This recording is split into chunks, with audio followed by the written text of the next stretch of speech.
இந்த ரெசிபி எங்க பாட்டியோட ரெசிபி. சம்மர் டைம் ஆரம்பிச்சு மாம்பழ சீசன் வந்துட்டாவே இந்த ஜூஸ் சீசன் முடியறதுக்குள்ள அடிக்கடி செஞ்சு சாப்பிடுவோம். செய்யலாமா? நான் வந்து ஃபர்ஸ்ட் 3 பெரிய சைஸ் தேங்காயா நல்லா அரைச்சு கெட்டியா பால் புழிஞ்சு எடுத்துக்கிறேன்.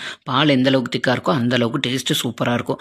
பெரிய சைஸ் மாம்பழமா ஒரு 5 மாம்பழமும் ஒரு 8 வாழைப்பழம் வந்து நல்ல பெரிய வாழைப்பழமா 8 வாழைப்பழம் எடுத்திருக்கேன். இப்போ நான் வந்து தேங்காய் பால் வந்து நல்லா கெட்டியா புழிஞ்சு எடுத்திருக்கேன். 3 தேங்காவோட பால் இது கூட நம்ம 8 வாழைப்பழத்தையும் தோலை ஒழிச்சிட்டு சேர்த்துக்கோங்க. மாம்பழத்தை நல்லா வாஷ் பண்ணிட்டு இந்த மாதிரி தோலோட கட் பண்ணி உள்ள பால்ல சேர்த்துக்கிறேங்க. எல்லா மாம்பழத்தையும் கட் பண்ணி சேர்த்துக்கிட்டேன். இது கூட வந்து 1/2 kg சுகரும் இதோட ஆட் பண்ணிட்டேன். இந்த மாதிரி கையில மாம்பழத்தை நல்லா கரைச்சு அந்த பல்ப் வந்து பாலோட சேர்ற மாதிரி தோலை மட்டும் தனியா எடுத்துருங்க. வாழைப்பழத்தையும் இதே மாதிரி மேஷ் பண்ணி விடுங்க. அந்த பல்ப் வந்து அங்கங்க இருந்தா நல்லா இருக்கும். அந்த மிக்ஸி ஜார்ல அடிச்சு ஊத்தணும்னா ஸ்மூத்தி மாதிரி ஆயிடும். இந்த அளவுக்கு திக்னஸ் இருந்தா போதும். 2 மணி நேரம் ஃப்ரிட்ஜில் வச்சுட்டு சில்லுன்னு சர்வ் பண்ணுங்க. சூப்பரா இருக்கும். நைட்டு டின்னர் முடிச்சுட்டு இதுல ஒரு டம்ளர் ஜூஸ் சாப்பிட்டு படுத்தோம்னா தூக்கம் அப்படி வரும். 2 நாள் வரை ஃப்ரிட்ஜில் ஸ்டோர் பண்ண